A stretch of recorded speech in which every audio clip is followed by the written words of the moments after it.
What's up, guys? My name is Omar. Today we're going to be reviewing Limbo by Aminé.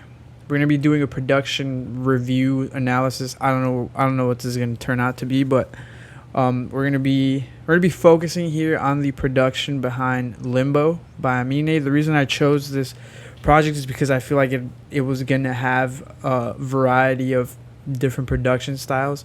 So there'd be more to analyze and more to look at as opposed to other artists who just solely rap on like trap beats. I kind of knew Aminé was going to have more of a variety when it came to the production, and he did not disappoint. So let's just get started. Hopefully I don't get copyrighted because I'm going to be playing the songs in the background. Track number 1, Burden, is produced by Mac Wetha. He's a pretty low-key artist. I listened to some of his music. But this song pretty much features an old hip hop beat. I think it's a good intro track because it features an old school hip hop beat. The beat has like a summer vibe to it. Considering he dropped this August. What was this, like? I don't know. Considering he dropped this in August, I don't know exactly what day, but considering he dropped it in August, considering he dropped it in August in the summer. And this song has like a summer vibe. It's a good intro. It's a good intro track. Mac West is a really low key artist, so I think it's really cool of Aminé to give these less known people a platform for their production. I just think that's pretty dope. The majority of the project is produced by well known producers, but he does give some of these not so known guys an opportunity to produce on this album. The two low-key guys that I'm talking about is Mac Wetha, who produced this, and Aaron Childs, who produced Easy with Summer Walker. We'll get into that one later, but this beat sounds sampled to me. There's some guitar in there. But considering Mac West is a vocalist, this might be something that he recorded and sampled. I'm not sure. It's a good hip hop beat, and it's a good intro track. I really enjoyed it.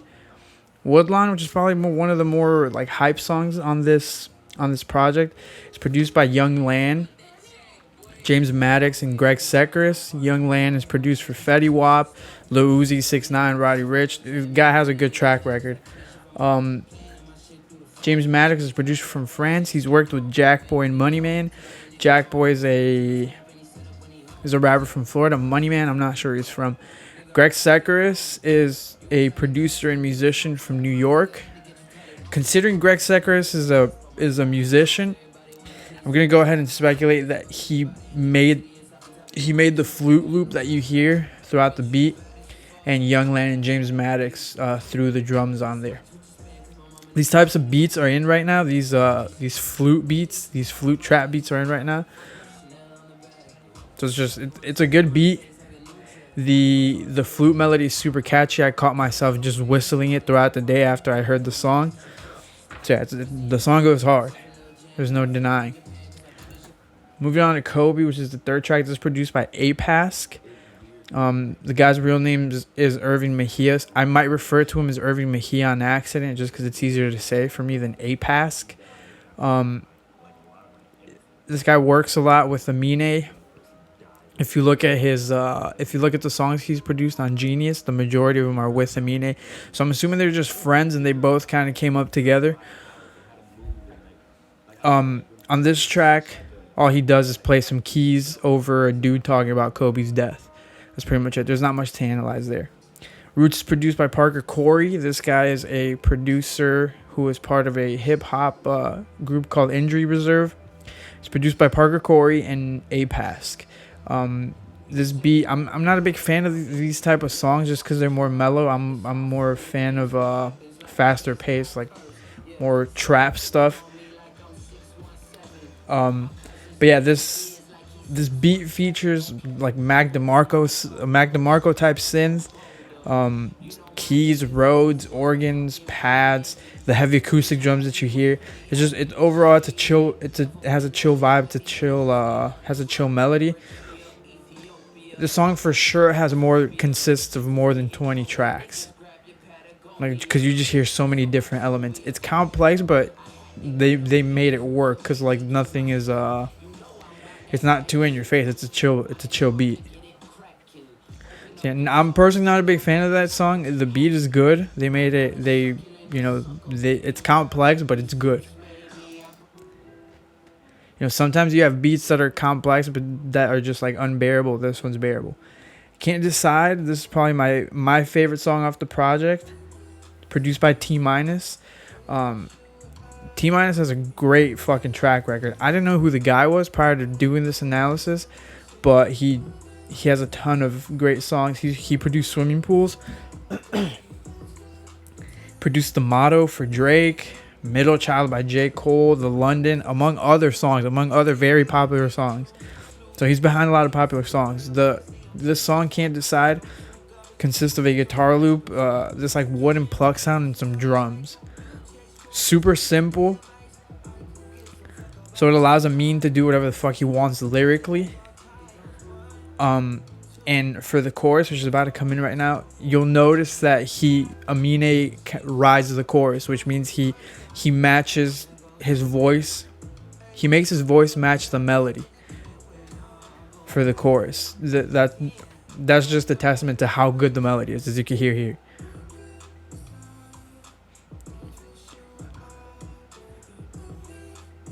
You can hear it. That's just a testament to how good the fucking melody is, and to how good the beat is. Very simple, but yet it works great. That's my favorite song of the project. Compensating, also produced by T Minus. The melody consists of a pluck sound. It reminds me of something you find in the Serum plugin. There's a low volume whistle or flute that you hear. And then some trap jumps. Again, super simple. It allows Aminé and Young Thug to do their thing on the beat. And again, like Aminé did and Can't Decide, I caught both of the artists matching their voice to the melody. Again, a testament to how good the melody is. So props to T Minus for producing those two bangers. Shimmy's produced by Boy Wonder, Vinyls, Ozzy, Nick D, Rook, and Apask. Boy Wonder works with Drake. Vinyls works with Drake. OZ works with Drake. All three of these guys work with Drake. Boy Wonder has a good track record. He's produced for Drake, Kanye, J. Cole. Boy Wonder and Vinyls work a lot together. Just from looking at the songs they've produced on Genius, they make a lot of music together. OZ's behind so many fucking bangers. Sicko Mode, Tootsie Slide, which isn't that much of a banger to me. Life is Good. He's behind a lot of newer Drake songs. All bangers. He has a great track record. Nick D I didn't look into. We could do that on camera now. Rook is an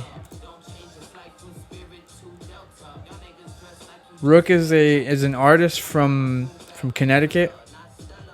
And Apask we've already discussed, just a good friend of Amin, I'm assuming.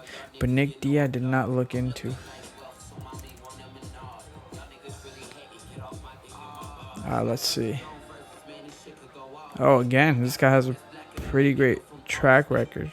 Gunna, Tory Lanez, YMW Melly, Trippie Redd, Travis Scott. Oh, you see, he's signed to the producer Ozzy, who's also on this, so it makes sense that they all work together on this. My opinion on this beat is that there's a lot of guys, and the beat isn't super impressive. It's a good beat. It features something that sounds sampled to me. I don't know if they got a whole choir to sing all that, but it's just a sampled hip hop beat with some occasional strings that remind me of something you find in an Eminem song. But yeah, nonetheless, the beat is good. But for 6 guys, 1, 2, 3, 4, 5, 6, I expected like a whole lot more, like a crazier beat. The beat's good, but I just expected more. Pressure in My Palms featuring Slow Time and Vic Mensa. I'm a huge fan of both of those guys. It's produced by Aminé and Apask. The first half features this Pressure in My Palms vocal, bass, and drums. The bass and the drums pretty much make the beat. That's the first half of the song. Then Slow Tie comes in, then Vic Mensa, and it transitions with the girls singing into the second half, which features synth pad, some voice chops, kick, hat, and a light snare. That's pretty much it. Riri's produced by Apask, just Apask himself, no one else. This beat features an electric guitar. You can hear an occasional flute melody behind it, a plug 808, and trap drums. It's funny because I recognize that 808. But yeah, it's just a plug 808 and trap drums, hi-hat, and a snare. That's it. Easy featuring Summer Walker. Summer Walker's voice is really nice, and this song made me realize it. I hadn't really paid much attention to it before, but this song made me realize it. She has a nice voice.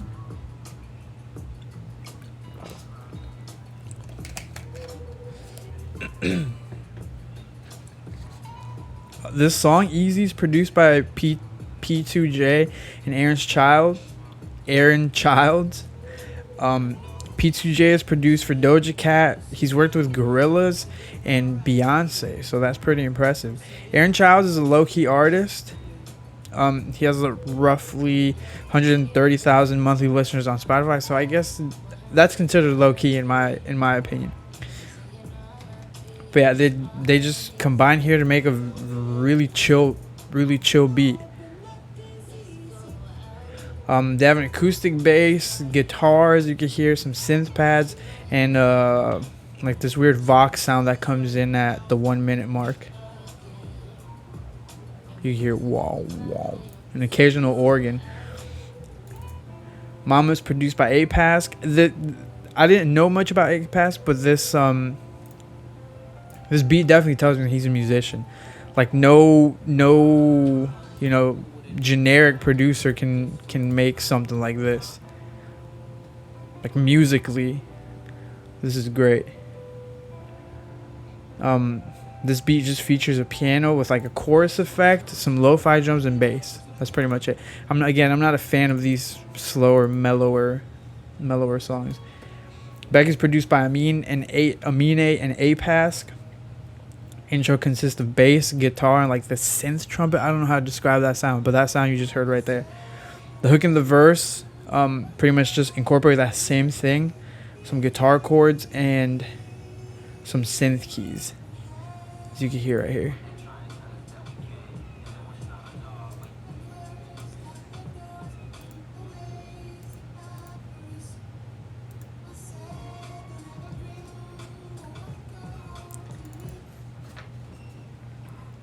Fetus featuring Injury Reserve. If you guys remembered from earlier, this is produced by Parker Corey, who, as I mentioned earlier, is one of the 3 members of Injury Reserve, who's just a hip hop group. They make hip hop music. Parker Corey is the producer from that group.